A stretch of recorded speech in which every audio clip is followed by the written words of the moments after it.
Yang terhormat Dewan Juri Lomba Pidato MAPSI 2021 serta pemirsa yang berbahagia.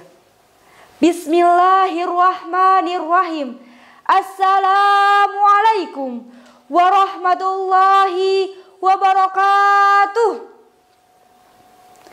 Innal hamdalillah nahmaduhu wa nasta'inuhu wa nastaghfiruh wa na'udzu billahi min syururi anfusina wa min sayyiati a'malina may yahdihillahu fala mudhillalah wa may yudlil fala hadiyalah. Asyhadu an la ilaha illallah wa asyhadu anna Muhammadan abduhu wa rasuluh la nabiyya wa la rasula ba'dah, amma ba'du. Pertama dan yang paling utama, marilah kita panjatkan puji syukur kita atas kehadirat Allah Subhanahu wa Ta'ala yang telah melimpahkan banyak sekali kenikmatan kepada kita semua, sehingga pada hari ini kita masih bisa dipertemukan. Yang kedua, sholawat berbingkiskan salam. Marilah kita haturkan kepada junjungan kita Nabi Allah Muhammad Sallallahu Alaihi Wasallam, karena beliaulah yang telah membawa ajaran Islam dari zaman jahiliyah menuju zaman Islamiyah seperti saat ini. Pada kesempatan kali ini saya akan menyampaikan sebuah pidato yang berjudul Mukjizat Merawat Orang Tua. Allah Subhanahu wa Ta'ala telah berfirman dalam Al-Quran yang berbunyi, A'udzu billahi minasyaitonir rajim. Bismillahirrahmanirrahim. Wa qadara rabbuka alla ta'budu illa iyyah wa bil walidaini ihsana. Shadaqallahul azim. Yang artinya, dan Tuhanmu telah memerintahkan agar kamu jangan menyembah selain Ia, dan hendaklah kamu berbuat baik kepada ibu, bapak. Al-Quran Surat Al-Isra ayat 23.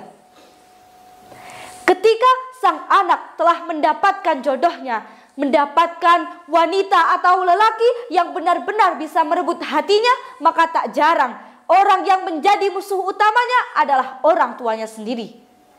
Orang tua yang tadinya sangat mulia mendadak terasa sangat cerewet dan menjadi sumber masalah ketika ia sudah berumah tangga.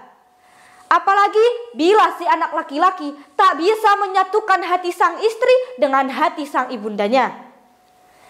Anehnya, anak-anak yang merawat kedua orang tuanya hingga wafat, mereka kebanyakan dicintai oleh Allah Subhanahu wa Ta'ala. Hal itu tercermin dalam karir hidupnya di dunia, dan mereka cenderung menjadi orang-orang yang sangat sukses. Mukjizat merawat orang tua juga dapat kita temukan dalam sejarah para sahabat. Salah satunya adalah sahabat Iyas bin Muawiyah. Ketika ibu dari Iyas bin Muawiyah wafat, beliau menangis tanpa meratap. Kemudian seorang sahabatnya bertanya tentang sebab tangisnya itu. Kemudian beliau menjawab, "Ya Allah, bukakanlah untukku beberapa pintu untuk masuk surga. Sekarang satu pintu telah tertutup." Begitulah, orang tua adalah pintu surga. Bahkan pintu surga yang paling tengah di antara pintu-pintu yang lain. Nabi Shallallahu Alaihi Wasallam bersabda, orang tua adalah pintu surga yang paling tengah. Terserah kamu hendak kamu telantarkan ia atau kamu hendak menjaganya. Hadis riwayat Tirmidzi.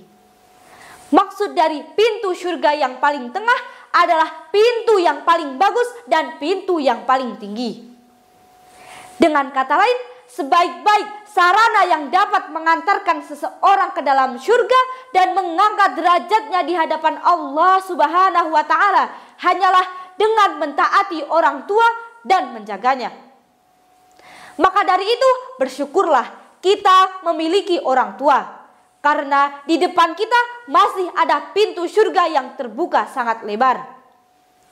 Apalagi bila orang tuanya telah berusia lanjut, dalam kondisinya yang tak berdaya, pikun dan terkesan cerewet, atau mungkin tak mampu lagi hidup mandiri, persis seperti bayi yang baru lahir. Kata Rhoma Irama, sungguh terlalu. Sungguh terlalu apa? Sungguh terlalu anak yang mendapatkan kedua orang tuanya berusia lanjut namun ia tak juga masuk surga. Sampai-sampai Nabi SAW bersabda seperti ini. Sungguh celaka, sungguh celaka, sungguh celaka. Lalu salah seorang sahabat bertanya kepadanya, siapakah itu wahai Rasulullah? Lalu beliau menjawab, yakni anak yang mendapatkan salah satu orang tuanya atau kedua orang tuanya berusia lanjut namun ia tak juga masuk surga. Hadis riwayat Muslim. Coba kita pikirkan, ia tak masuk surga karena ia tak berbakti, tak pernah mentaati perintahnya, tak pernah membuat bahagia hatinya, dan tak pernah merawatnya ketika ia sudah tak mampu lagi untuk hidup mandiri. Maka dari itu, marilah kita berkaca diri. Sudahkah layak kita dinyatakan sebagai anak yang berbakti? Sudahkah layak kita memasuki pintu surga yang paling tengah? Nasihat ini hanya bisa dijadikan renungan untuk kita semua. Semoga kita termasuk anak-anak yang berbakti kepada kedua orang tua kita. Amin, amin, ya Rabbal Alamin. Mungkin cukup itu saja yang bisa saya sampaikan. Kurang lebihnya saya memohon maaf yang sebesar-besarnya.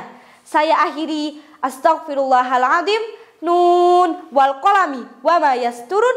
Wassalamualaikum warahmatullahi wabarakatuh.